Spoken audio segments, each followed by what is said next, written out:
What's the most important ability a race driver possesses? I just have to say bravery, because a guy who gets out there and does 125 to 200 miles an hour without a blink of an eye, that's pretty courageous if you ask me. I think the driver has to have good eyesight. Good reflexes.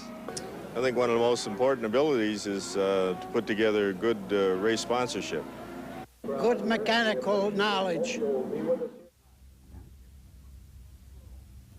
Hi, I'm Skip Barber. Sure, all these factors matter, but we've found that intelligence and determination are really the main ingredients.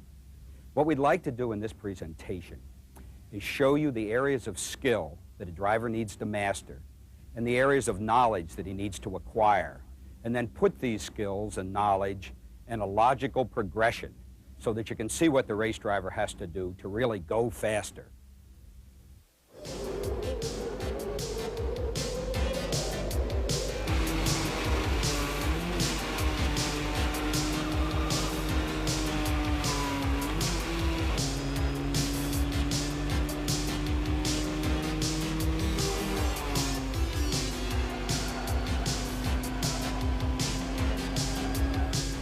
We've been in the business of training race drivers for 12 years, and over 8,000 drivers have taken advantage of picking our instructors' brains. Dozens of race drivers with over hundreds of years of racing experience between them. Some of them have gone on to greater things. A certain fellow from Kentucky doesn't feel he needs to work for us anymore. The others continue through the school to pass their knowledge on to newcomers to the sport. How do you teach race driving? Most simply, by defining the problems a driver faces and then tackling each problem one at a time. Let's have Carl Lopez get the ball rolling by defining what a race driver has to do to go faster. Thanks, Skip. What's the one basic problem a race driver faces? The driver has to figure out how to drive around a twisty piece of asphalt in the minimum amount of time. Can't get much more basic than that. To solve this problem, let's divide up the racetrack into straights and corners and tackle each piece separately. How do we drive down the straight in the shortest time? Pretty easy. Steering wheel straight, throttle wide open. Let's try it here at Lime Rock. John McComb drives through the downhill, and the radar picks him up at 71 miles an hour coming onto the straight. He accelerates as hard as he can, throttle wide open, increasing speed all the way. Let's see how long it takes him to reach the end of the straightaway and the point at which he puts the brakes on. On this try, it's 11.4 seconds. Now let's have John try a little harder going through the downhill, and let's see what speed he starts the straightaway at. This time, 73 miles an hour. He accelerates the same way, as hard as he can, foot to the floor, car gaining speed all the way, and let's see if it takes him less time to get down to the end of the straight. 11 flat, 4/10 quicker. I think we found out something important here. We really can't separate straights and corners because how well we do the corner directly affects how quickly we drive down the straight that follows. We can, and we do, divide the racetrack up into sections consisting of a corner and the straightaway that follows. In this way, we can decide which corners are more important than others. The most important corner is the one that leads onto the longest straight. The second most important corner leads onto the second longest straight, and so on. Let's get back for a second to the process of beating our elapsed time down the straight. Last time, we tried harder and went 2 miles an hour faster through the corner. We can keep trying harder and harder, but at some point, there's a limit to how hard we can drive the car. Let's take a look at what the limit means. In its simplest terms, the limit really means just using 100% of the car's potential ability. Now, a car can only do 3 things. It can accelerate, it can decelerate, and it can corner. The essential difference between a race driver and someone who drives a car on the street is the race driver is always interested in extracting 100% of the potential ability out of the car. There's a strong temptation to get wrapped up in technical mumbo-jumbo when you talk about the limits of a car. Drivers think about changing shock absorbers, sway bar settings, wings, camber angles, caster angles. But for a moment, forget about all the black magic stuff and think of a car as merely 4 patches of rubber in contact with the road. It's the ability of these contact patches to grip the asphalt that determines how well the car accelerates, brakes, and turns. Now, driving a car to the limit of its accelerating ability when it doesn't have a ton of horsepower is relatively easy to do. You just keep the throttle to the floor and there's no problem with wheel spin. However, when you move up to a car with 750 horsepower, it takes considerable skill to accelerate a car at the limit of its ability to do so. Let's explore extracting 100% of the cornering ability out of the car. Now, we said we wanted to drive down the straightaway faster by driving through the corner harder. By harder, we mean using a greater and greater portion of the tire's ability to provide cornering force. Now we can experiment with the maximum cornering force of a car safely on a skid pad. What we'll do is just turn the steering wheel a bit and drive away. Now at low speeds, here 20 miles an hour, it doesn't take much traction to keep the car turning. But as we go faster and faster, the percentage of traction in the tires that it takes to keep the car on the circle gets higher and higher. Here at 38.5 miles an hour, we're up to 98%. At the limit, or 100% of the traction in the tires, we've got the car up to 38.75 miles per hour. Now there's a radius that coincides with this. We're turning the car in a radius of 100 feet. What would happen if we decided to go faster, if we pushed on the throttle some more? Would the car roll over on its side? No, it would take that extra speed, but it wouldn't on the same radius. The radius would increase, in this case to 106 feet. If we went faster still, the radius would increase once more. Here we're at 41 miles an hour at 112-foot radius. Now here's the most important point. Once a car is being driven at the limit of its turning ability, the radius of the arc is directly related to the maximum speed you can carry on that arc. Let's try this straight again. This time John drives onto the straightaway using the maximum cornering ability of the car on the same path he's been on. And using 100% of the cornering ability, he does get the entry speed onto the straight up to 80 miles an hour. Should take him less time to finish the straightaway. It does, it's down to 10.2. But now let's use what we just learned about the radius and let John go outside, inside, outside on a big arc, and he's at 80 miles an hour without using the car very hard. Now let's have him use the big arc, but drive the car at its limit. His exit speed is up to 97 miles an hour. Coming onto the straight at 97 and accelerating as hard as he can, it should take him a lot less time to get down to the end. Let's see what his elapsed time is. Down to 9.4, the best yet.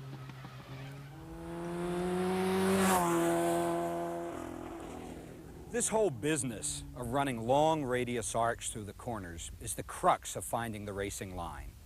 And the racing line, simply, is the fastest path or route around the racetrack, and it's the starting point in any driver trying to go faster. Now, why should it be the starting point? Ask yourself what determines how fast a car can go through a corner. Once the driver's learned to drive the car at the limits of its cornering capability, the radius of the arc determines how fast it can go.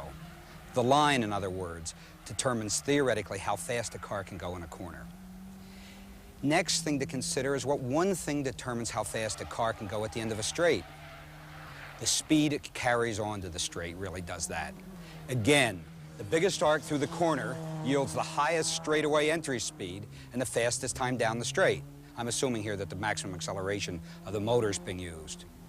Since the line ultimately determines the limits of both the cornering and the straightaway speed, we think it's the ideal place to start. What would be the next step? We've seen that using more of the tire's cornering force increases speed. Once a driver's driving on the proper arc, the next most important skill he needs is to develop car control, the ability to drive a car at its cornering limit. The third skill to develop is the ability to slow the car down, using 100% of its ability from high straightaway speeds to the speed at which you're going to enter the corner. Let's go over our logical list again. First, we find the line. Next, we develop our car control so that we get higher corner exit speeds. Finally, we work on braking. Let's go back to Carl and get more deeply into the line.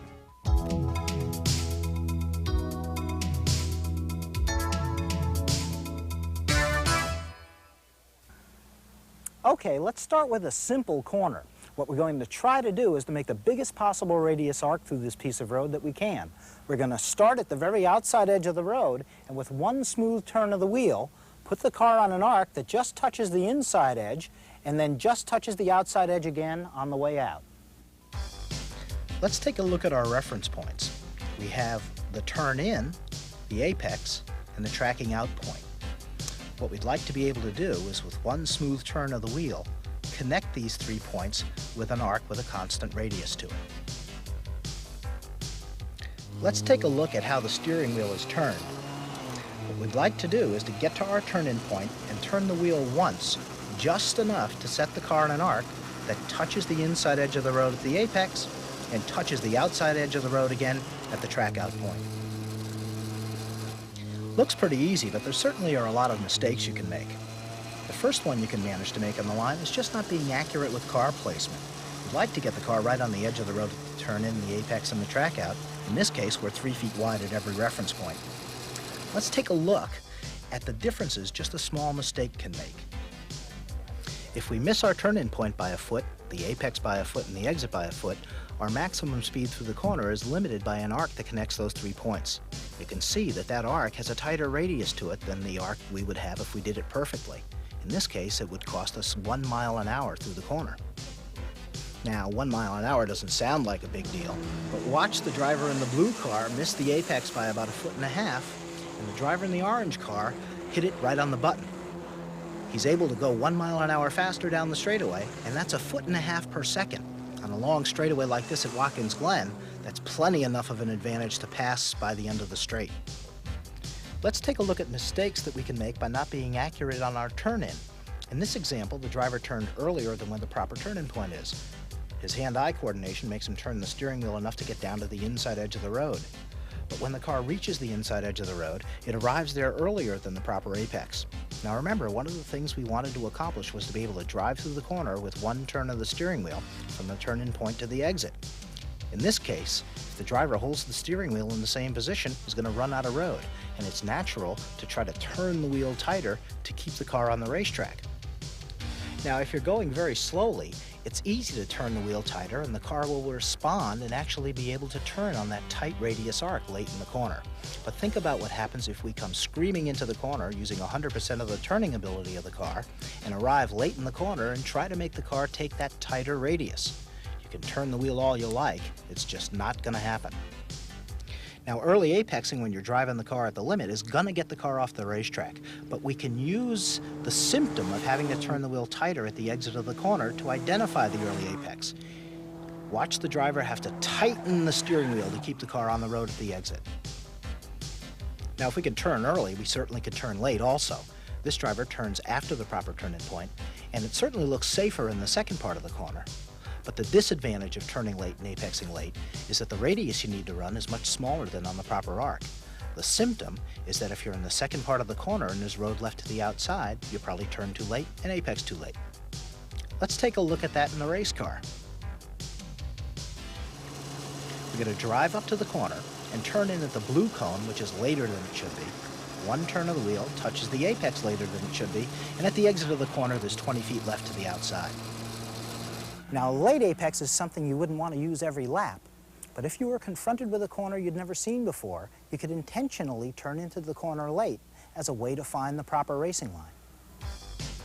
We'd start by turning ridiculously late, something we knew we'd never do, and seeing what happens in the second part of the corner.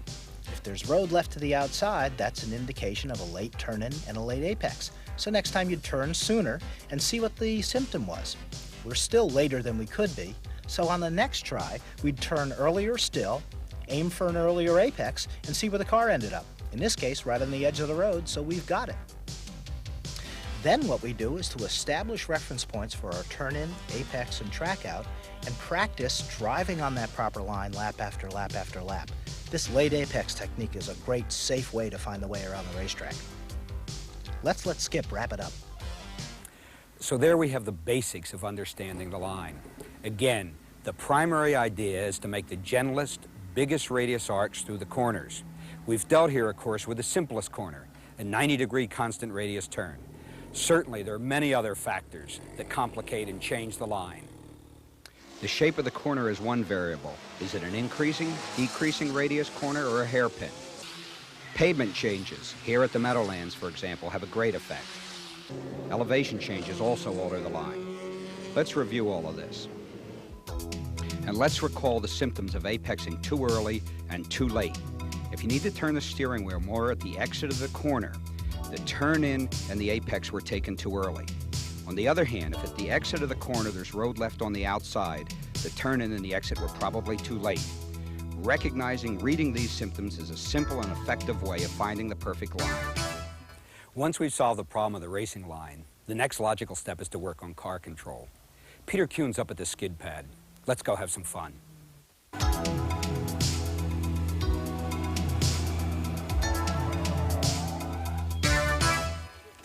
Thank you, Skip. Hi, my name is Peter Kuhn, and I'd like to show you what car control is all about. Now that we've established the line around the racetrack and we can pretty consistently drive on that line, the next step in going faster is to be able to drive the car at the limit of its adhesion in the corner. A car being driven at the limit is literally sliding across the surface of the racetrack.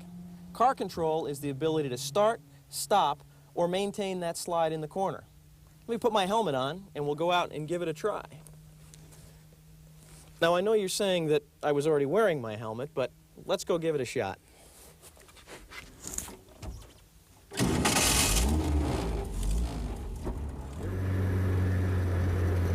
The next thing we're going to demonstrate will be a car that's completely neutral, that's balanced evenly from front to rear, or 50-50. So when you're driving around at or near the limits, the car should be able to track exactly around, and the front tires and the rear tires, when they lose their grip, will do it simultaneously. Once again, in contrast, an oversteering car would lose its grip in the rear. An understeering car would lose its grip on the front tires first. A neutral car will just simply slide all four wheels simultaneously. Let's try understeer. Understeer is usually caused when the front tires lose their grip first, and the front tires simply slide. Gross understeer is if you add horsepower and steering simultaneously. And what's happening here is the reason the circle is getting bigger around the outside of the skid pad is I've got too much steering in the car and I'm giving it too much power. If I simply just squeeze out of the gas pedal, the car will turn.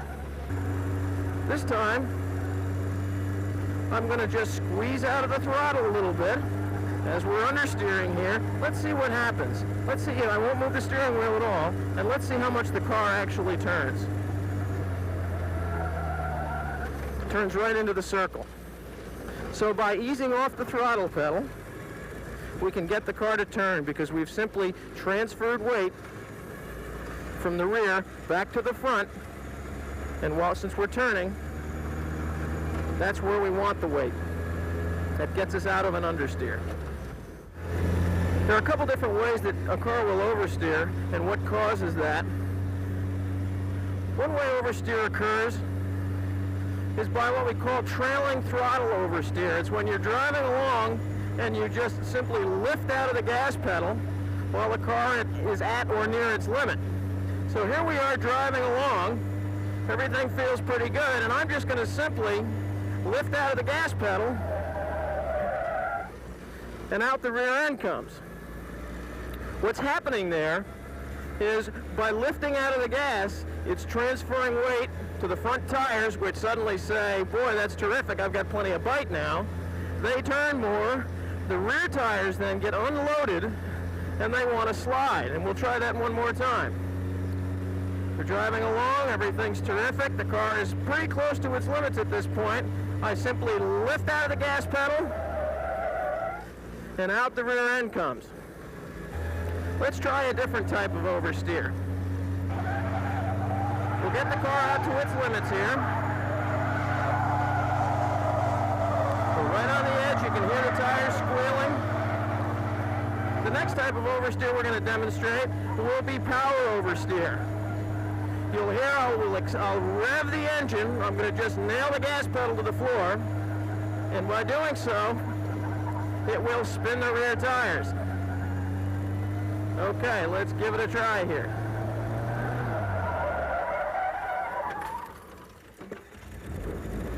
Sure enough, we certainly found the edge of the skid pad. So far, Peter's used throttle control to solve both understeer and oversteer problems. In addition to throttle control, the driver provides steering input to make corrections in the car's attitude. Now let's try a trailing throttle oversteer with a correction. I do trail off the throttle, and I make a correction. Let's try that again. I'm going to trail off the throttle and make a correction. You'll notice at the tail end of that I'm making what we call a recovery. So the car is at its limit. We trail off the throttle, make a correction and a recovery. Let's try it again. Trail off the throttle, make a correction and a recovery. The next thing we'll try is I'm going to do a trailing throttle oversteer condition. I'll lift out of the throttle, make a correction with no recovery. And we sail off the outside of the racetrack.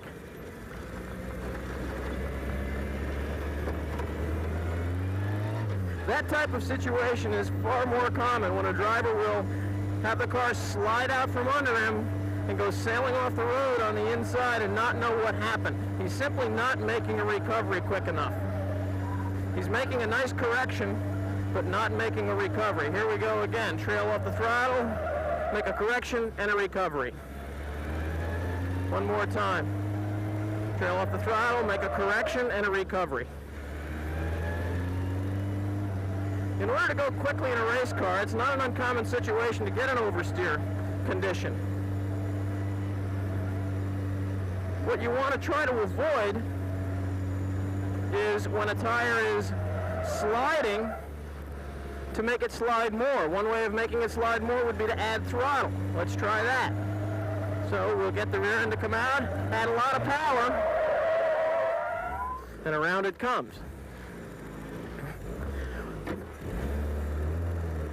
Now, this time, let's see what will happen if we have the same situation and we add just the right amount of horsepower. Tail comes out.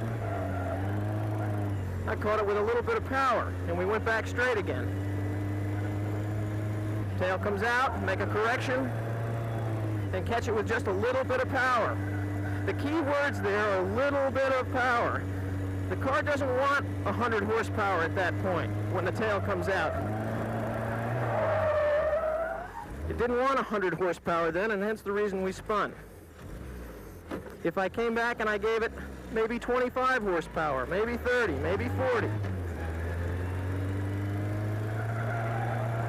you can actually hold the car out with just the right amount of power.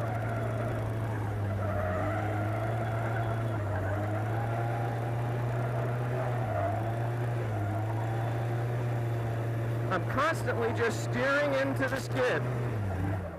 A common mistake that's made is when a car is being driven at an extreme slip angle, in other words, when the tail is way out, is people don't follow that slide with their eyes. That's significant, and it should always be looking in the direction of the slide, looking in the direction of the slide. And you find that your eyes are following what the direction of the steering is. But as I'm adding increments of steering, the eyes are actually moving in the direction of my hands as they're turning. The more the slide gets, the more steering angle I have in, the more I'm having to look further down the road to the left. Balancing the car with the tail hung out is certainly entertaining for the driver and spectacular for the spectator. However, driving cars at extreme slip angles isn't really the fast way. A race tire generates its maximum traction at between 7 to 10 degrees of slip, not a big angle. If a driver slides the car less than the 7 or 10 degrees, the times are slower. If the car is sliding more, the same is true. There really is no substitute for practice when it comes to learning the feel of the perfect slip angle. Let's let Skip go over the main points we've covered. Can you believe he pays me to do this? Thanks, Peter, and thanks for volunteering to work for nothing. As we've seen, a skilled driver uses both the steering wheel and the throttle to control the car's attitude when it's cornering at the limit. We can affect the grip of the front tires by smooth throttle application. A smooth reduction increases front grip. A smooth application reduces front end traction. If we abruptly change the throttle either on or off, we can make the rear of the car slide more. On the steering end of car control, the driver must develop the ability to correct for a slide, but also be ready to recover so as not to spin in the opposite direction. At this point, we've gotten the line down, and we now know how to control the car at its limits during cornering. The next logical step to work on is slowing the car down from straightaway speed to cornering speed. Bruce McGinnis is down at the end of the straight. Let's have him cover the third aspect of going faster, braking.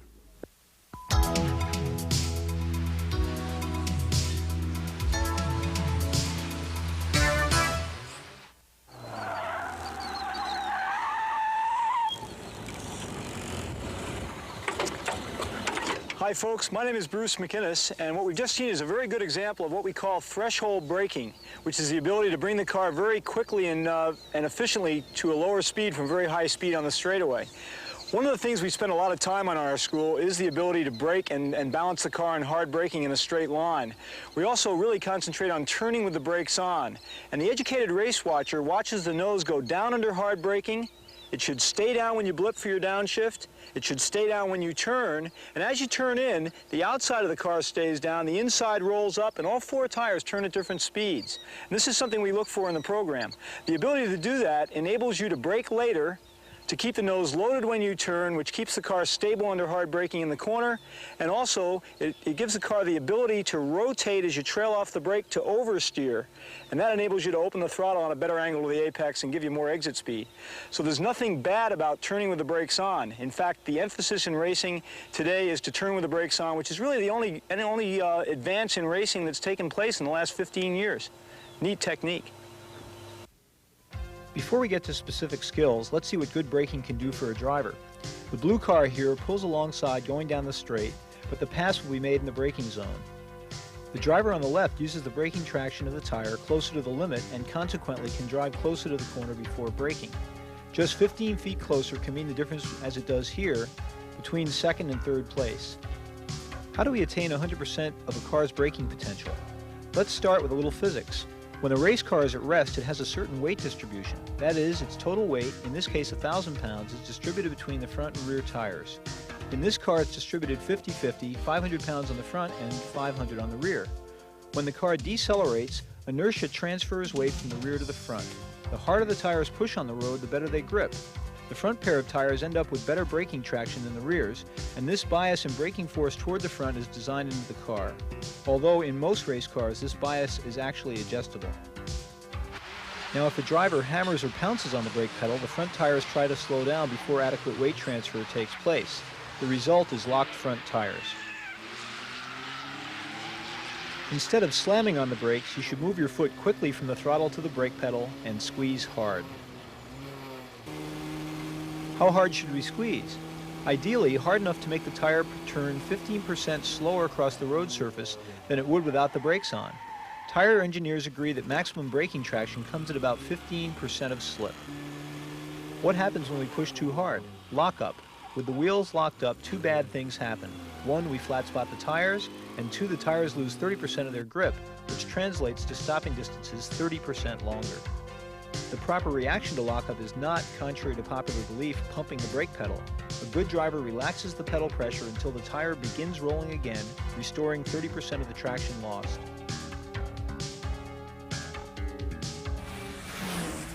When it comes to straight line threshold braking, there are three common mistakes to avoid. The first is not pushing on the pedal hard enough, not using 100% of the traction available. The result? It takes longer than necessary to slow the car down. The second mistake is slamming the brakes on and locking them up. The tire has significantly less traction when it's locked up, and the result is longer stopping distance. The third mistake is overreacting to wheel lockup, getting off the brakes too much, then back on too hard, essentially pumping the brake pedal. Again, the result is longer stopping distances. For a very long time in motor racing, drivers were locked into the idea that they could only slow the car down in a straight line. Now, it's true that when a car is going straight, a driver can threshold brake, using all of the tire's ability to slow down, since none of that ability is being used to corner. But, and it's a big but, there are many occasions when a driver needs to be able to slow the car down while it is turning. Let's take a look at a specific corner where this is true. In this decreasing radius corner, the car can't do the tight second part faster than 50 miles an hour. The driver who can't brake while turning must have the car slow down to 50 before the road turns. Clearly, the car could go faster in the first part. The radius is 3 times that of the second tighter part. In this particular case, we could do it at 85.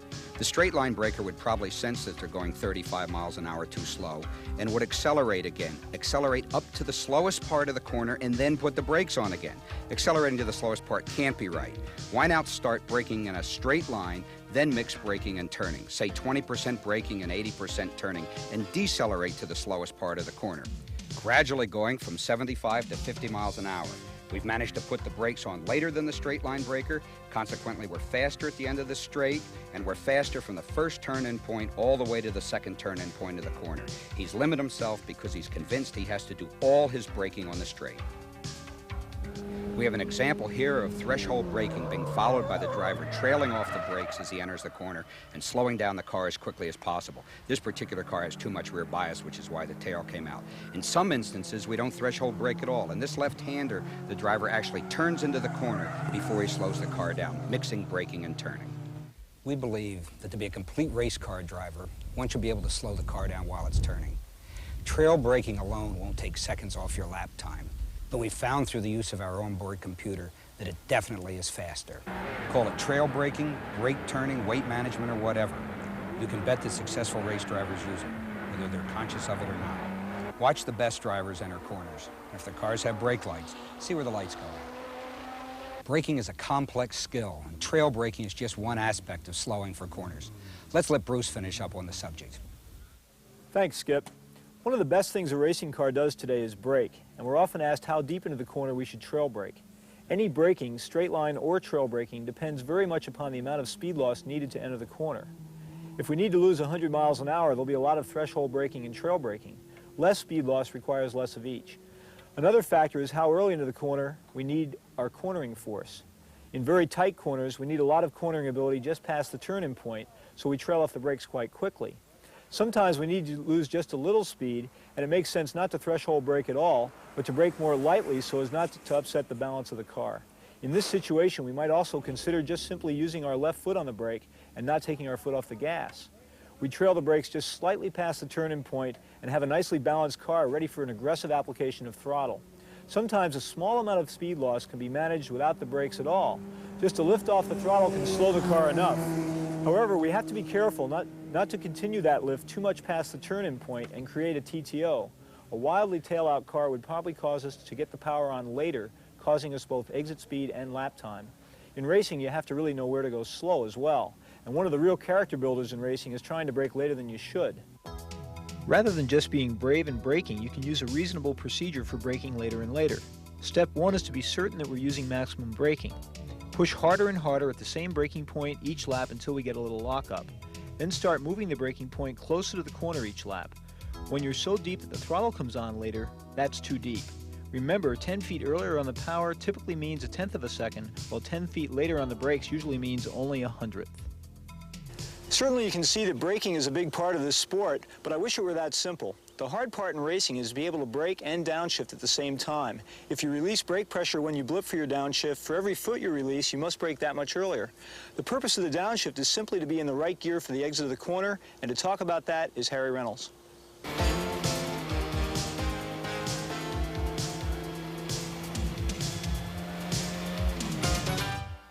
What I'd like to talk about today a little more is about the footwork, what you do with your feet. Going down into the footwell of the car, the first pedal you see on the left is the dead pedal or foot brace. Next to it is the clutch pedal, operated by your left foot. On the other side of the steering column is the brake pedal, operated by your right foot. You'll see when the brake pedal is all the way down hard, it just comes even with the accelerator or gas pedal next to it. We'll tell you in a second why that is. And of course, the final pedal on the right is the accelerator. The real challenge of driving a race car is the interreaction of the hands and the feet. That's the hard thing to do. Obviously, it's not too hard to accelerate a car up through the gears, but to maintain the proper level of braking, the threshold braking that Bruce talked about, while you're downshifting coming into a corner so that you're prepared to come out of the corner in the proper gear, that's the difficult thing to do. We'll talk a little bit about how this heel and toe double clutching works. Why downshift a race car? Many people would say that it helps slow the car down. That is not the purpose. The primary purpose is to get the car into the proper gear to drive through and away from the corner. The brakes slow the car down. What's the proper gear for a corner? It depends on the circumstance. The gear where the motor is in an RPM range where it makes power. A gear can be too high, the engine RPMs are too low, or the gear can be too low, the engine RPMs too high to the point where the motor is being damaged. The ideal gear would allow the driver to keep the motor in the RPM power band from the throttle application point to the exit of the corner. How do you do the downshift? Sadly, most race cars don't have synchronized transmissions, so the driver, if he doesn't want to damage the gearbox, has to synchronize the revs of the next lower gear manually. Now, as we look inside the car, we see the driver shifts from a higher gear to neutral, lets the clutch out, revs a motor, we call it a blip, then shifts to the next lower gear. It sounds complicated and time-consuming, but remember the driver is always slowing the car for a corner when a downshift occurs, and there's adequate time to do it properly. The routine is brake, shift to neutral, blip, shift to the next lower gear.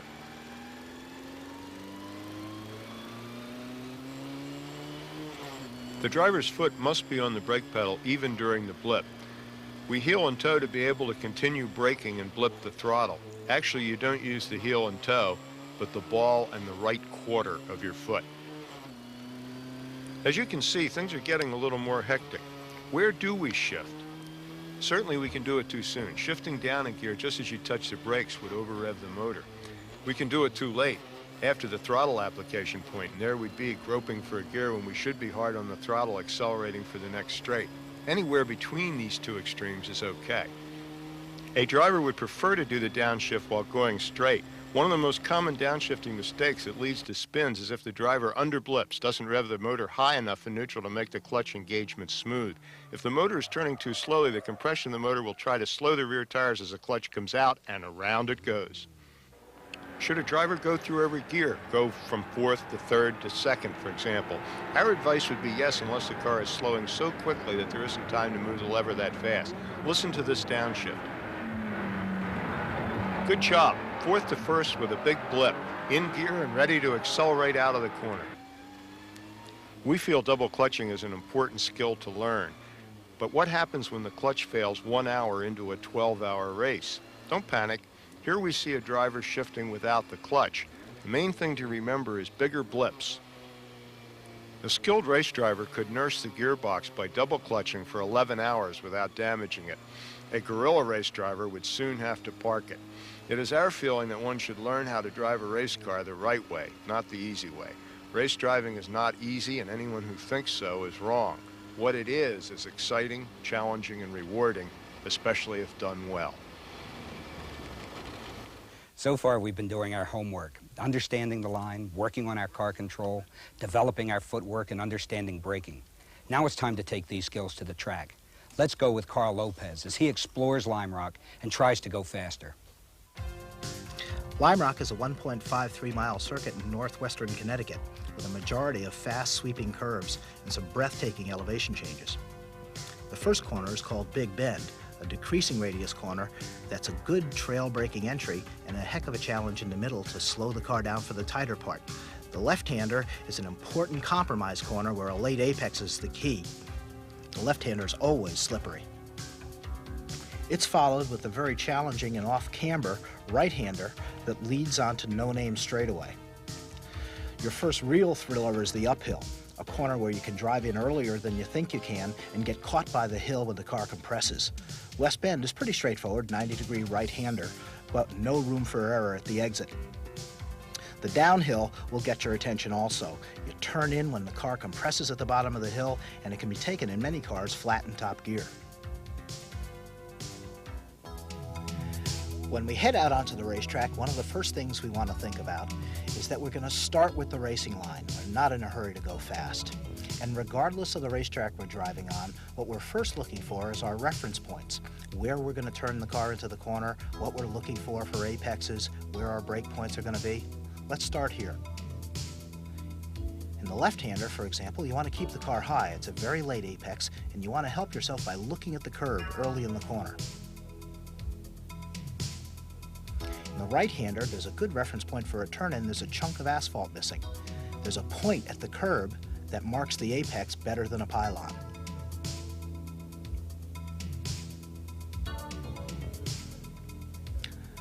While we're waiting to come up to the next corner, we think about where we're going to look in our mirrors, take a look at the gauges, both the oil pressure and the water temp. Coming up to the uphill, we're looking for a crack in the road. We can't turn in at it, but we can turn in 3 feet past it. In the uphill, we have to keep in mind as we come up over the hill, the car's going to lose traction, and we need to straighten the steering wheel, or else we'll spin the tires and go off the road to the inside. West bend is pretty simple. 90-degree right-hander. We can use for an apex mark a red paint dot that someone put down there. You have to go out every time you go to Lime Rock to make sure it's still there. When we leave the corner, we want to let the car track all the way to the outside and use half of the yellow stripe, which is 1.5 feet wide. In the downhill, you can use the compression of the springs when the car hits the straightaway to indicate where your turning point should be. When you get around the apex of the downhill corner, the road cambers a lot, so you're able to actually pinch the car a little bit and make it change direction some more at the apex. And you have to remember in the downhill to let it track all the way to the outside of the road.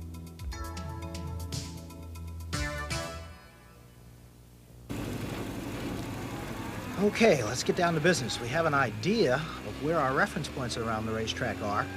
We want to get out on the track and start to go a little bit faster. First basics we're attending to here are to make sure the mirrors are set appropriately so that you can see other traffic out on the racetrack. And we want to get the car up to operating temperature. We're interested in making sure that the oil pressure is up to its normal value, making sure that the water temperature is up at least to 160 degrees so we don't damage the motor. And one of our first jobs as we go around here is to make sure that the brakes are reasonably warm. I'm dragging my left foot on the brake pedal while my right foot is on the throttle. You have to have small feet to do that. But I'm building some temperature in the brakes so that when we get down to our first brake application, we've got some stopping power there. In many cars, depending upon the type of tire they have, you have to spend a lot of time warming the tires up too. Some tires are very sensitive to the temperature that they have in them and won't perform at all if they're cold. We're lucky to have the Comp TAs on these cars because they respond really well all the way across the temperature ranges. One of the neat things about the tire is that it's very predictable. You can, if you make a big mistake, get the car pretty far sideways and it just won't spit you off the racetrack and give up. On this first exploratory lap, we're trying to get a feel for the car, trying to get a feel for the racetrack again. It's very possible that since the last time we've been out, somebody's gone out there and blown 20 quarts of oil all over the line. You wouldn't want to get out of the pit lane and really let it fly the first time out. Okay, we come down into the Big Bend the first time. Been very conservative on the braking. Gone down to about the 3 or so. And since we haven't carried a lot of speed down the downhill, it's been really no problem getting that done. Brakes are pretty hot right now. I've been able to drag them around the first lap, so they should work pretty well by the time we get to Big Bend next time around.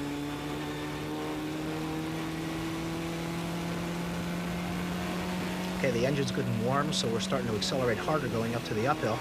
We're able to pick out our reference point for the turn-in pretty well. Decent apex and straightening the wheel up over the top. We only got 5,300 that time, but we're not really into it quite yet at the exit. Line through West Bend is just fine. We're looking for 53. Got 5,300 at the exit that time. There's more to go. So far, we're braking reasonably in the downhill. Want to wait till we get really warmed up to go any further on that. Okay, we should be able to work our braking point down toward 2.5. Pressures and temperatures are fine. Braking at the 2.5. Whoop, overdid it a little bit. I locked the left front there. I think I got a little bit greedy. Maybe a little bit more conservative. I might have to warm it up a little bit more than I thought. Taking a look at the exit of the left-hander, 4,900. Remember to keep it high in the left-hander. Look for the curb. Got it, pretty decent pass. And with my foot on the floor, I'm able to take the right-hander, let it track to the outside, 49. Once we really get it going, it should be around 51 or so. On the way to the uphill, I'm going to brake lighter this time, turn it in and on the power earlier. Foot to the floor, straighten the wheel at the crest, 54 this time. Okay, reasonable braking coming into West Bend and squeeze the power on. A little wide of the apex that time, look at the exit, 54. Shift to fourth, a little lighter braking in the downhill this time. Clouded the curve reasonably well there, looking at the exit, just about 5. As we work our speed up, the downhill will get closer and closer to flat. Pressures and temperatures okay. Maybe be more conservative in the braking, do 2 3/4 this time. Still lock the left front just a little bit. Okay, throttle on hard through the apex. Let it track to the outside. 5,000, getting better. Keep it high in the left-hander. When you get to the apex, it's going to slide some more when it hits the bumps. Decent correction, foot flat on the floor, take the right. Just about 5. Okay, I'm going to try to just rush the brakes on the way to the uphill this time and try to more aggressively get on the throttle. Power was on earlier, not bad. 54.50. Okay, less braking in the West Bend this time, and more power. 54 again, not bad.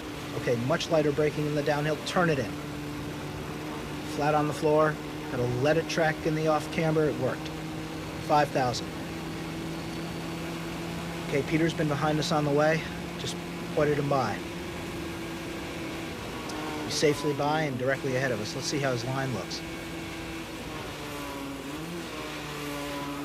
Whoa, wide of the apex and tossing the car in, really sideways. I have a feeling maybe Peter's trying to give us a bad example there. Look at that, 6 feet wide of the apex. We're able to really eat him up at the exit because he's having to turn a tighter line. Early into the left-hander, he's going to be really out of shape, wide of the apex of the left and turning tremendously late in the right. If this were a racing situation, I'd go by underneath him with ease. Peter's putting on a heck of a display here of what you shouldn't do in a race car. Cooperating nicely. Turned very late in the uphill that time. Whoa! Careful there, fella. Now we have to be careful not to follow Peter and just mimic everything he does. Whoa, that time turned very early. Whoa! I'm not sure he wanted to be quite that graphic on an early apex. Pretty successful staying away from his accident in that case. Okay, we come onto the straightaway, looking a lot better, but I think I'll just stay behind him and see what he's going to do next. Let's just let him go and start thinking about lowering the lap time around here. Okay, we've done 6 or 7 laps and gotten comfortable with the racing line around here. Know it reasonably well. Confident in our ability to turn in at the approximately right point and put the car close to the apex. So let's start knocking down the lap time now. We're in the low 1 minute 3 second bracket, and let's try to whittle that down under 2. This is very much like a qualifying session. Showing us a 3.3, that's a 1:03.3. And one way we're going to try to lower this time is not by skipping over the throttle application and exit speed part and going directly to the braking, but concentrate on losing a little less speed at the entry of the corners and getting the power on sooner. I'm flat here, turning into the right, using the camber to turn the car and letting it track. We're at 51 at the exit there. Good pass. I'm going to go to the uphill. I want to brake lighter this time and concentrate on getting the power on early. Here. Flat on the floor. Let it track. 55. Good pass. Got to concentrate on less braking and more power here in West Bend. Very smooth, but I can do it better next time. Just brush the brakes in the downhill and on the power soon. 49. Got to work on the downhill here. That'll help. Downhill and the uphill in West Bend are the keys. 2.2. That's faster than I thought it might be.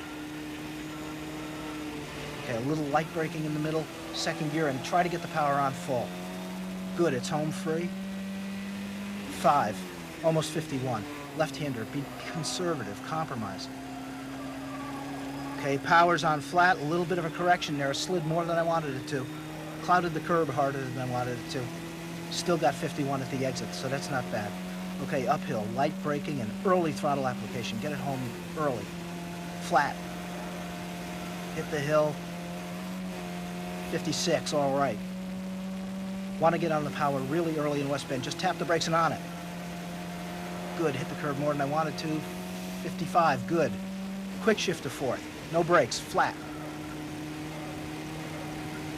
let it track. Good. Good, that feels great. What are they going to show me? 1.9, all right. Okay, well, that was a little too deep, I don't know. Quick shift a second, get on the power. 51, good pass. Okay, conservative in the left. Don't let it pitch as much as last time. Not bad, not bad. A little late on the throttle application now.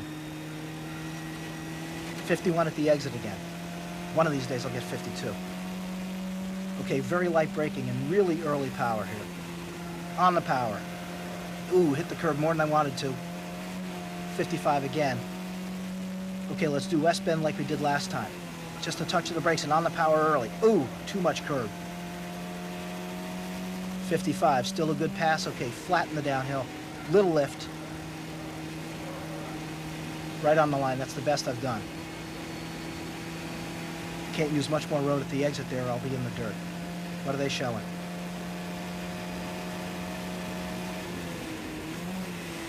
Okay, not bad. There's a 1.5 in here somewhere. Okay.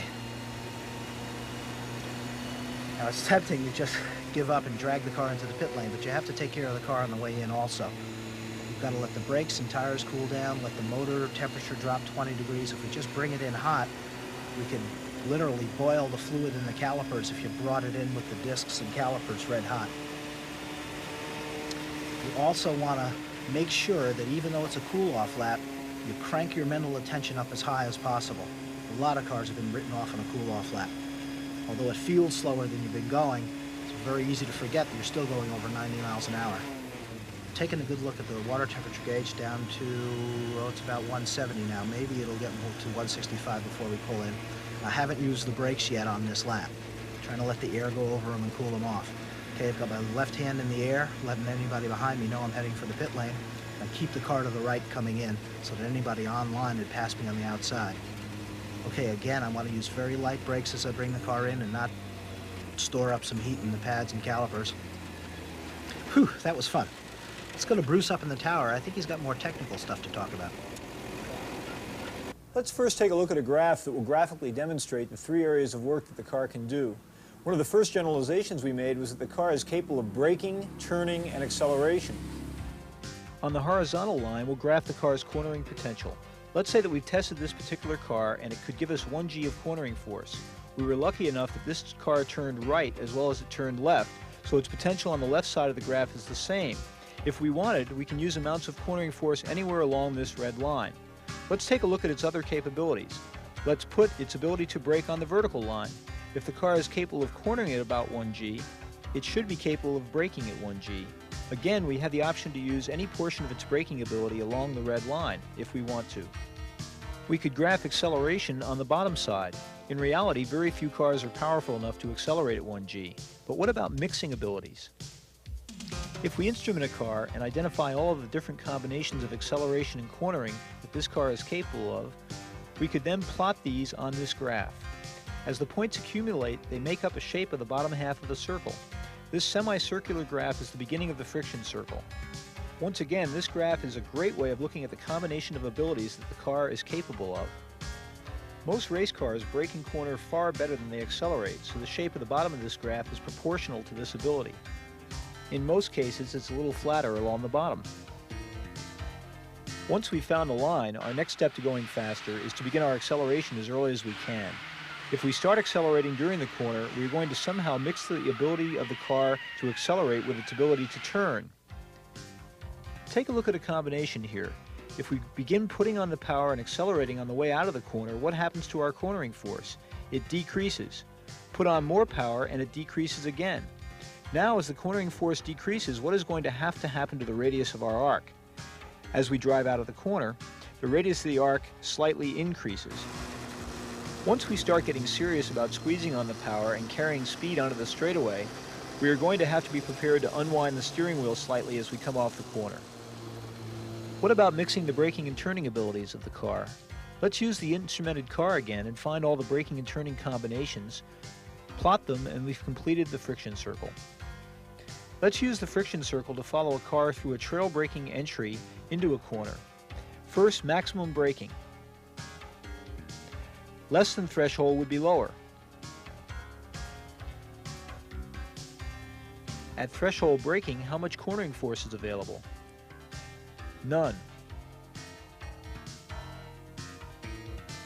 But relaxed braking force and cornering potential is created.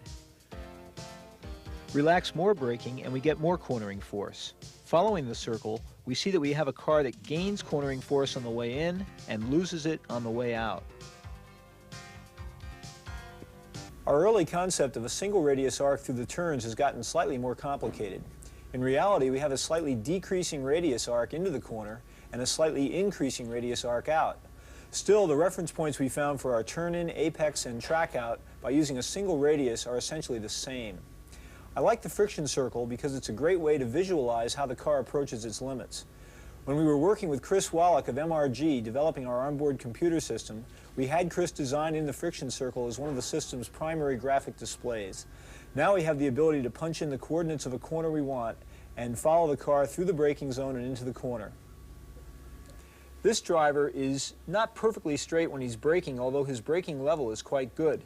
He's doing a very, very good job of trail braking. He's got the car pretty close to the limit in cornering and right on the limit in acceleration and turning on the exit. Excellent job. So far, we've been building our racing knowledge using all-out rear-wheel drive cars on dry pavement, the perfect conditions. But let's for a bit go past the basics to two special cases, front-wheel drive cars and soaking wet racetracks. How do we adapt to these special situations? Let's start by looking at front-wheel drive and go up to the skid pad. Hi, I'm Terry Yearwood, and I have the privilege today of talking about a front-drive race car, or front-drive street car. I've been fortunate this year to run in the Firestone Firehawk Endurance Series in a Dodge Shelby, which we won several races in. We found early in the season, though, you had to treat a front-drive car a little differently than a rear-drive. Going back to, or discussing hand position versus right foot position, we were talking about the brake pedal, and we're into a threshold brake mode. If you ask the hands to turn the front tires, you'll begin sliding the front tires. That's why we're beginning to the term of trail braking, where the more you turn your hands, the less you can afford to apply brake pressure so you don't lock the front tires. A common mistake is to leap out of the brakes prematurely, ask the car to turn, and want to go to horsepower simultaneously. That just smokes the front tires. There's no traction available, and the car understeers or power understeers all the way to the exit with no exit speed. However, if we can work out something in the front drive car to make the rear point not smoke the front tires, we can actually dial some steering out of the vehicle, and the less we have to steer, the more the right foot can press on the horsepower. In the case of an autocross or a street car, where we need to really turn the vehicle, without any modification, we actually can use the handbrake or the emergency brake. The emergency brake puts a little rear brake bias in the car. The rear begins to slide or point, and the more the rear points, the more power available. In the road race car, we're able to put a little negative camber in the front tires by tucking the front tires in at the top. That helps the front end point. You can also combine that with a little bit of toe out at the rear of the car. Toe out means we take the rear tires and actually point them away from each other. So as you begin to turn the car in with the steering wheel, the rear tires act like a trailer, and they actually begin to point the vehicle in down to the apex. The more the rear can point, the less you have to steer the car, the more power is available.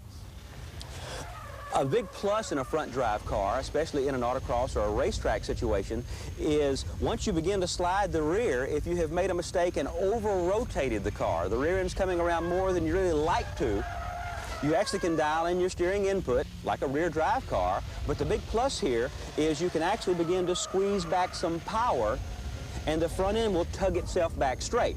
Just be sure you aim the tires where you'd like the car to go, and just squeeze back on the power, and the front end can pull itself out of the skid as opposed to a rear drive car. All right, let's recap the front drive car. Number one, be extremely patient with your throttle foot. Don't ask it to power until you've gotten your hand some semblance of straight. Otherwise, you're going to frustrate yourself with power understeer. Secondly, let's fix the car, if possible, where it can help point. In other words, a little bit of toe out at the rear, a little rear brake bias, possibly even just adjusting tire pressures. A little more in the front than you have in the rear can help a car rotate or point without a whole lot of expense.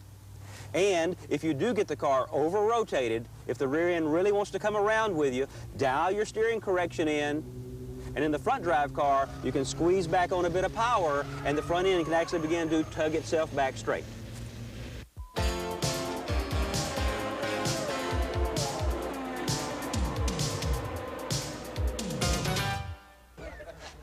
Race morning's always a nervous time.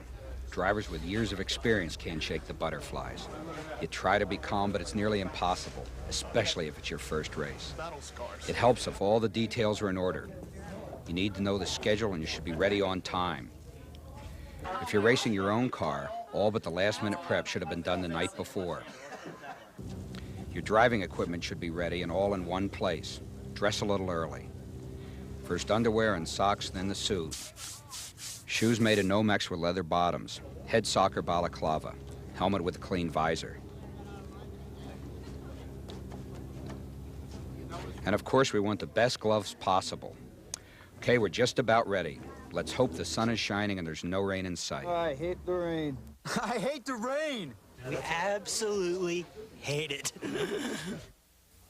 I love driving in the rain. I'm Mike Zemicki from Barber Racing, and I'd like to talk about the rain right now. The main thing that makes the rain different is simply remembering three major areas that you're concerned with. The first one is maintaining your ability to see. The second one, what you would do on the line to make that different around the racetrack. And the third being what you do to the car to make it function better in the rain. Let's talk about maintaining your ability to see. One of the first things you might do is, as you can see on the car right here, we've put a windscreen on to try and keep water off the outside of the visor. What this windscreen does is help deflect air up and over the top of your helmet more and keeps more of that rain from hitting your visor directly. Let's take a look at the helmet now. On the helmet, one of the first things you want to do is change the visor. You want to go for either a clear visor like I have on this helmet here, or perhaps even a yellow visor to brighten the day up even more and help with the contrast. A new visor is a great idea. If you drive out of the pits with a visor that's been on for the past 4 years and it's got lots of stone chips and sand marks on it, the water is going to get held into the small pores and blur your vision even more. What you're looking for with a newer visor is that it is smoother and the water beads up and blows off of it easily. The other thing you're concerned with is fogging on the inside. Imagine driving down the straightaway, 120 miles an hour, it's raining out, you're in the middle of a race, pretty high tension thing, a lot of sweat happening inside of that helmet, a lot of tension, a lot of heat, a lot of fog. All right? You're really concerned with fogging on the inside. One of the first things you want to do is try some anti-fog treatment on the inside of the helmet. There's plenty of commercially available anti-fog treatments that you can put on there, or you can use dishwashing soap, bubble bath, whatever, some sort of soap to coat the inside and keep the water from sticking to the inside of the visor. Another little trick that I've got on this helmet here to help with the inside fogging is this little bit of duct tape I have under the corner of the visor here. All you do is you take a strip of duct tape like this, roll it up into a little ball like I have here, and stick it under the corner of the visor, so that as you shut the visor down, it deforms that leading edge and allows air to sneak up under there and circulate in there, keeping the fog down. Plenty of other little tricks you can use. I know racers that use snorkels in nose clips to keep their breath out of the inside of the visor completely.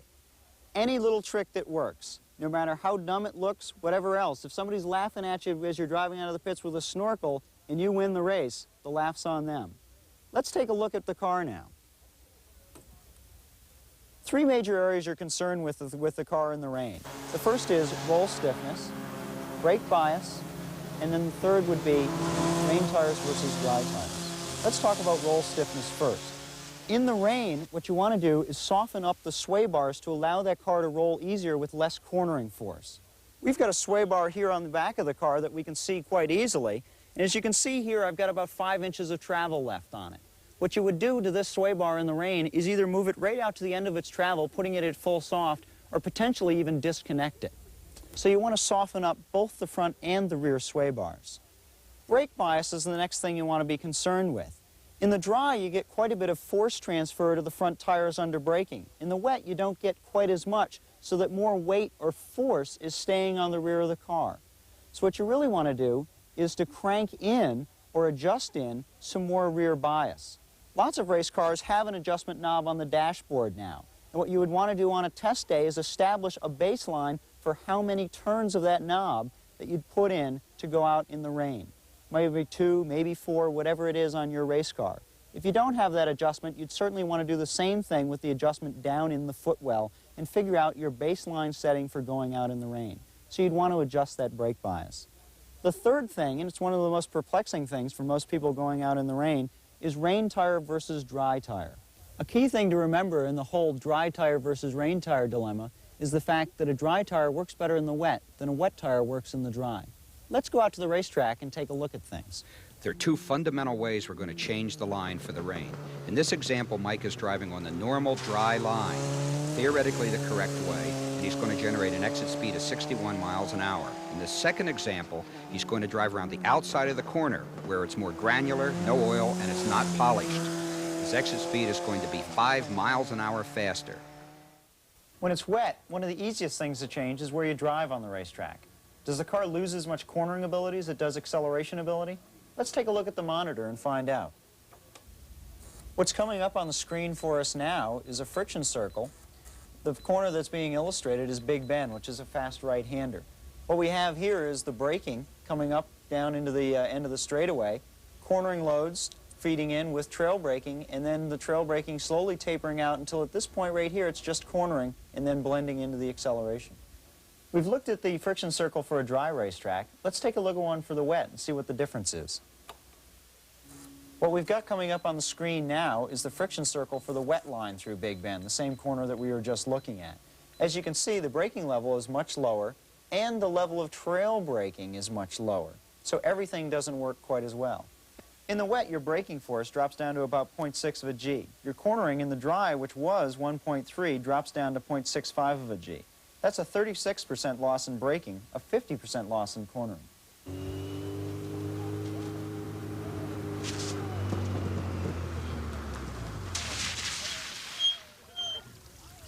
So there are a few tips for driving in the rain. Hope someday to see you at the Niagara Falls Grand Prix.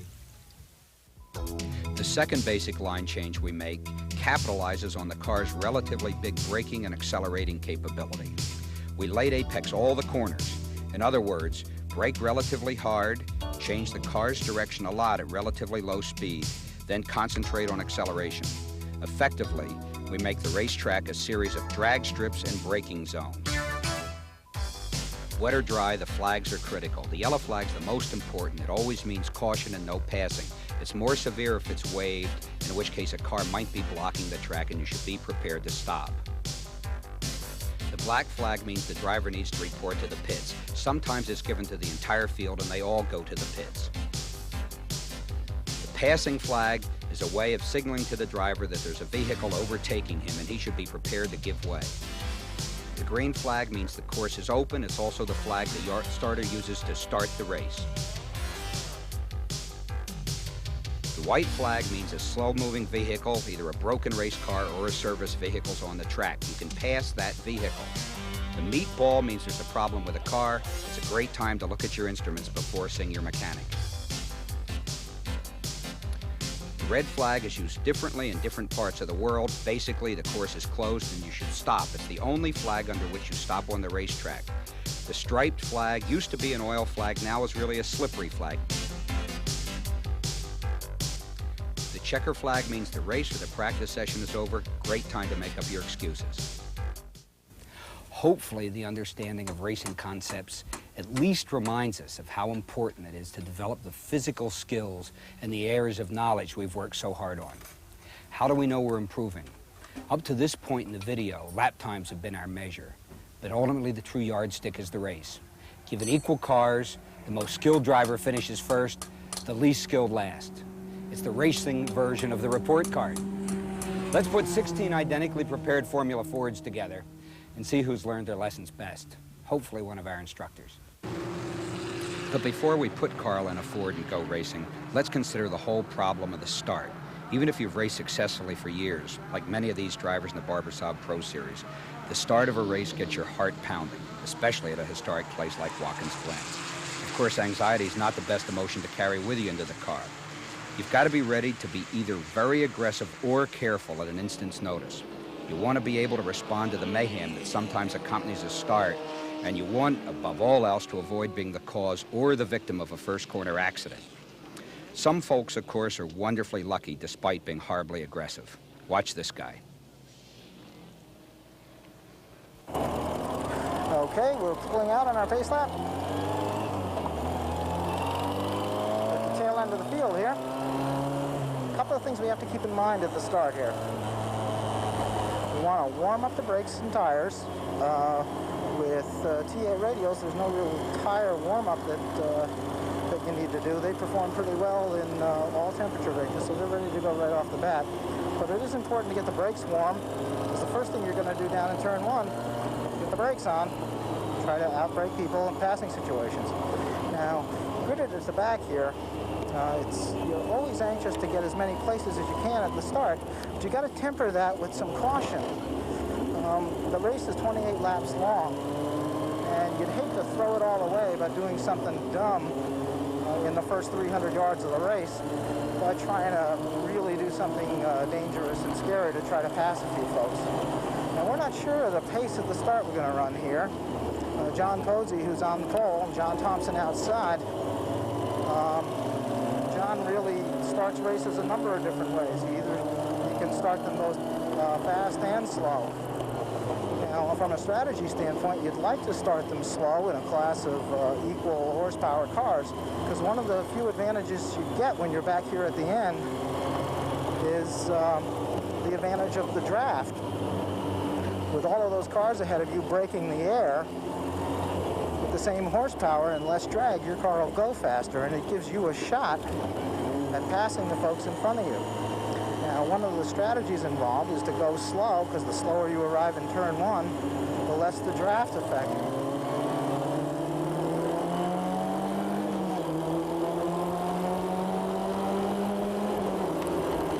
There's a green. Let's try the inside here, see what we got. Nothing is what we got. There wasn't really enough road down there. Ooh, we got two cars hit in front of us. Definite car contact there. Okay, but luckily nobody got launched over anybody else's wheel, and that's a real concern in open wheel cars.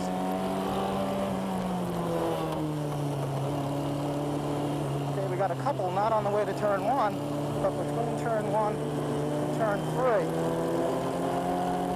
See if we can get one more by the uphill. Well, again, the equal power is making a difference here. I'm going to try to do them under braking. A little more comfortable, faster in the uphill here, so we've got a better shot at going deeper on that corner. A lot of folks are offline here. I was able to do a better job through West Bend.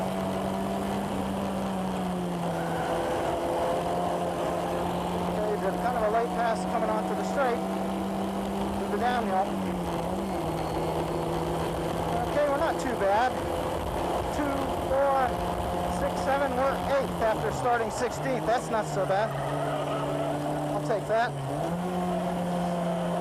Whoops, somebody's spinning. Car 25.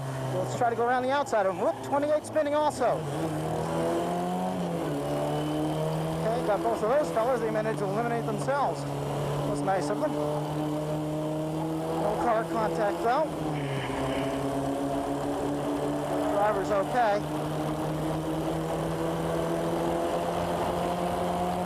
We have Scott Featherman ahead of us in car 2. Scott's been doing better and better. Good race driver, pretty heads-up sort of guy. His biggest problem seems to be getting out of the pit lane. Poor Scott forgot how wide the car was a few weeks ago. He managed to clip a few cars in the pit lane, damaged 3 of them. The scourge of the pit lane. A decent run on the downhill. Should be able to close on Scott coming down the straightaway and draft by him. Okay, we're a little faster, we pull out, the draft advantage. Yeah, we should be able to outbrake them too. Okay, got him into turn one. Now what we tried to do there is to use, again, the draft, the aerodynamic advantage of the hole in the air behind Scott's car.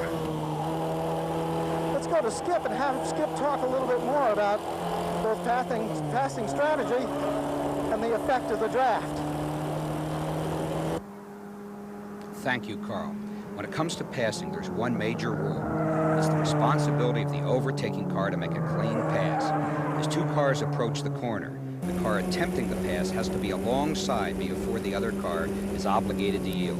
A front wheel alongside the rear is not enough. Expect to chop. The passing driver has to assume that the car ahead is going to go for the apex. Watch this carefully because there's a little perspective problem. The white car really isn't up far enough, compounds the problem by locking up the brakes and sliding straight, and obviously causes the flip.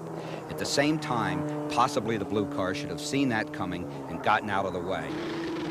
One of the best passes to make is the drafting pass. Here we have an example at Watkins Glen with a Barber car. The driver in the red car has timed it perfectly. He not only makes the pass, he loses no time.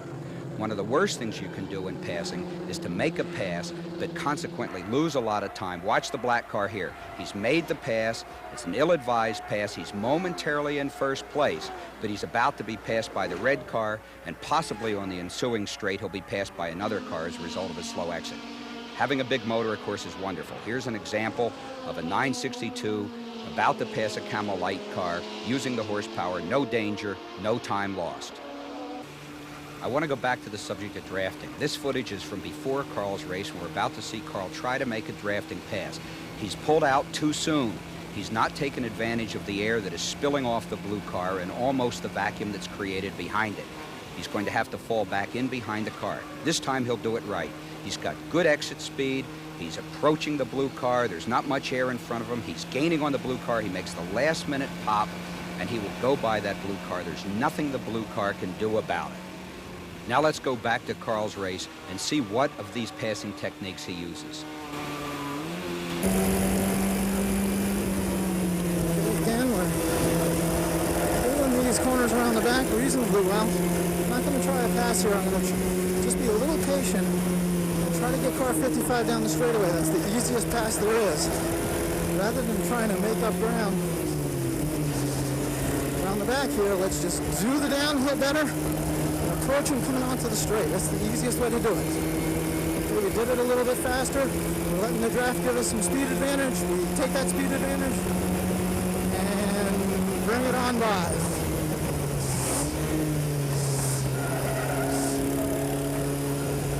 Okay, one more down.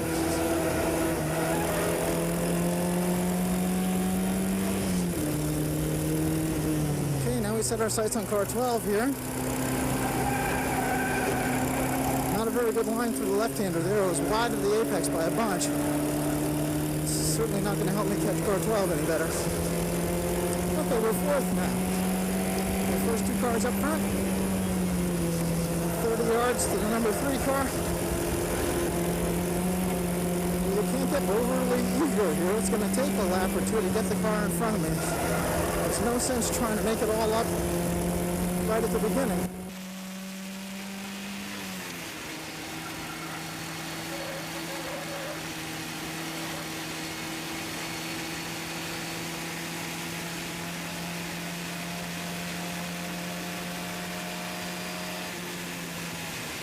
Up to fourth place, no tremendous hurry here. We're able to keep up with him. We actually gain on car 12 a little bit here, so it's just a matter of time. Again, the ideal place to do it is down the straightaway. There's no sweat steering around down the straight. But in order to do that, it means doing the downhill well, leaving enough room between me and the car in front, so that it doesn't block me at the apex of the downhill and determine my speed through the corner.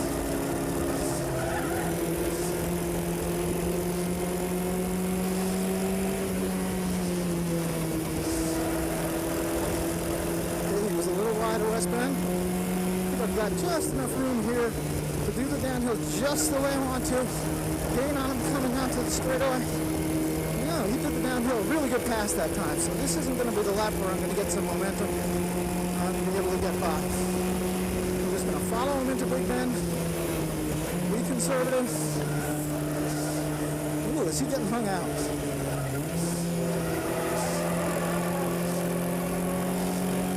Let's maybe try him into the left.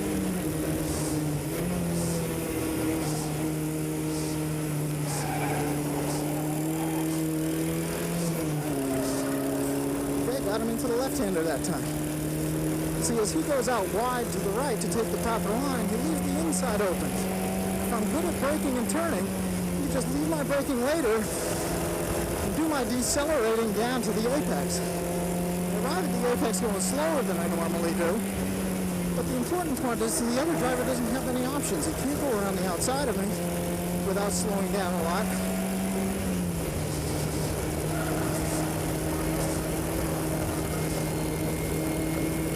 Certainly can't occupy the space at the apex with me.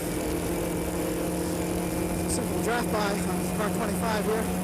Getting closer to the leaders now. They're at a bit of a disadvantage now because they're might be very busy racing with each other, slowing each other up a tad.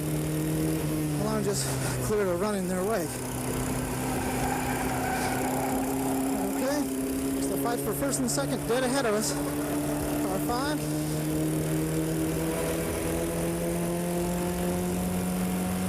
And the other red car, which I think is 25.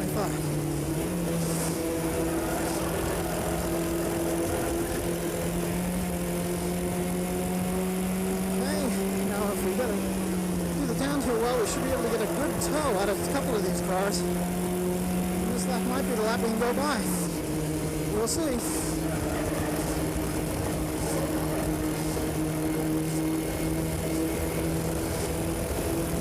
I got blocked a little bit by car 5 there. Really couldn't be able to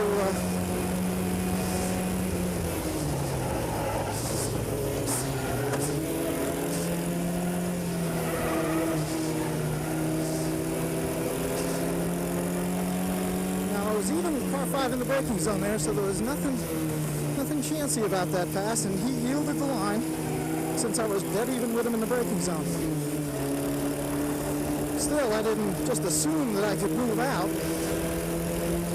and take up his space on the racetrack either. I tried to keep it tucked in, giving him the option if he wanted to play that way to just drive around the corner, the outside of the corner with me.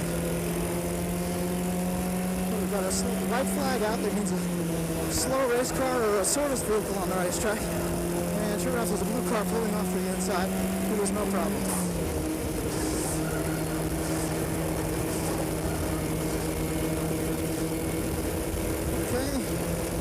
A run on the leader. Simply pull out of the draft. Down to the number 3. Top braking.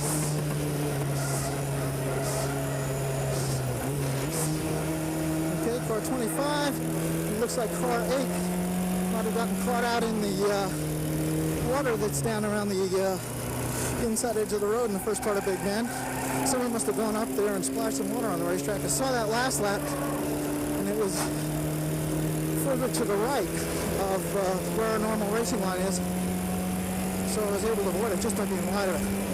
Okay, we got the lead. Now the thing to do is to put in a couple of laps as perfectly as you can manage. Let the fellows behind you try to match your preciseness. It's a little harder to do when there are cars in your mirrors, for certain. Puts the pressure on. A racetrack like this, the draft advantage is something to always be to reckon with. Now John's coming up behind me here, and he's going to try me on the inside, taking the advantage of the draft.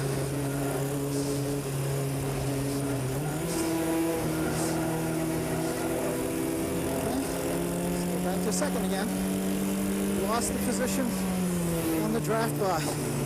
Okay, now John's pretty slow at the entry to the left-hander. So if you don't draft by him, come out to the straightaway this lap, we'll try him in the left.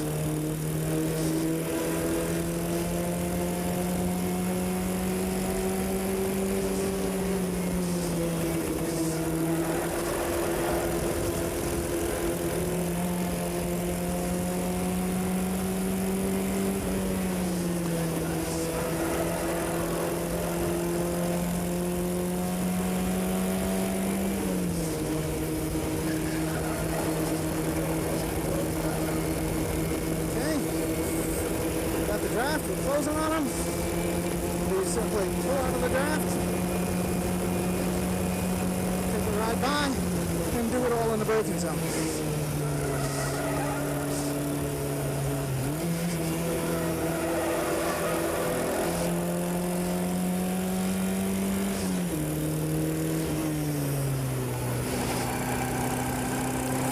Let's see what we can do. Getting some distance between. Whoop! Somebody got offline back there. I think John might have got. Yep, the red car got passed by the black car.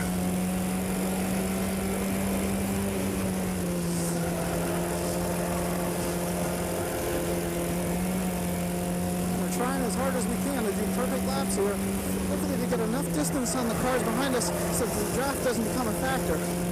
We're getting close. The car behind me is about 7 car lengths back, and that's kind of the tail end of any draft advantage. Let's see. Yep, I don't think he's going to be able to get a draft by shot on us now, just playing too far back. Okay, we're out in front. All we need to do is just be consistent. Don't pitch the tail out too much like I just did.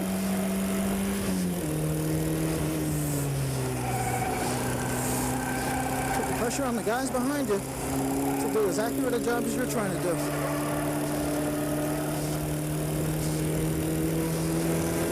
Not such a good day off to the right-hander. We're used to seeing 51 and the 49. I think I've got Bill a bit in the uphill.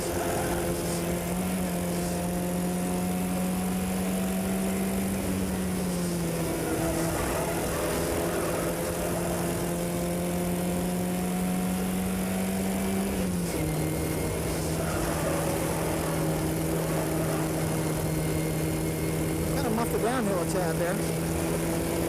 Still seems to be quite enough. Seems to be enough distance.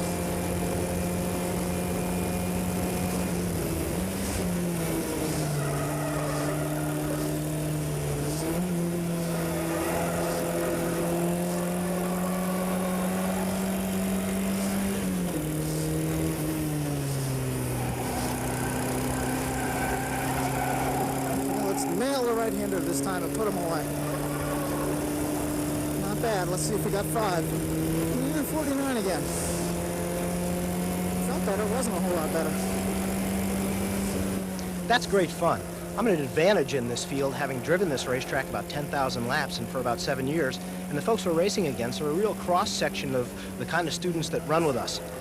We've got folks that are doing their first race ever, fellows who have done 15 years of racing before they've even come to us. We've got at least 3 fellows in the field that are interested in pro careers and really want to go to Indy. Let's go to Skip up on the hill and have him put the whole thing together. Other sports have traditionally had coaches. Even Jack Nicklaus has a coach. But until recently, race drivers have been largely self-taught. When I started racing, drivers were very secretive about their knowledge.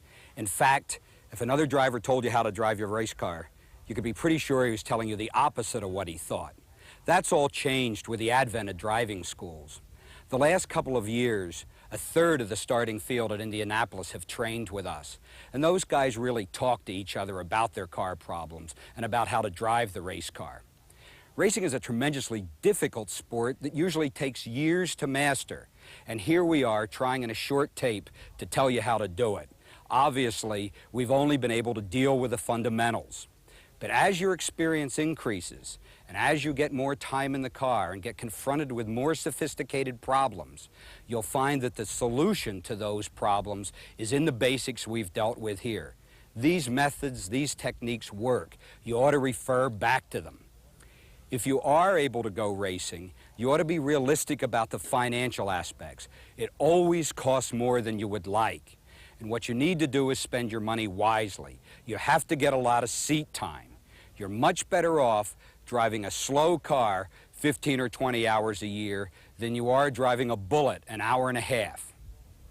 Speaking for the Skip Barber Racing School and for our race series, I hope you've enjoyed this tape, and we'd all like to thank you for watching. Thank you.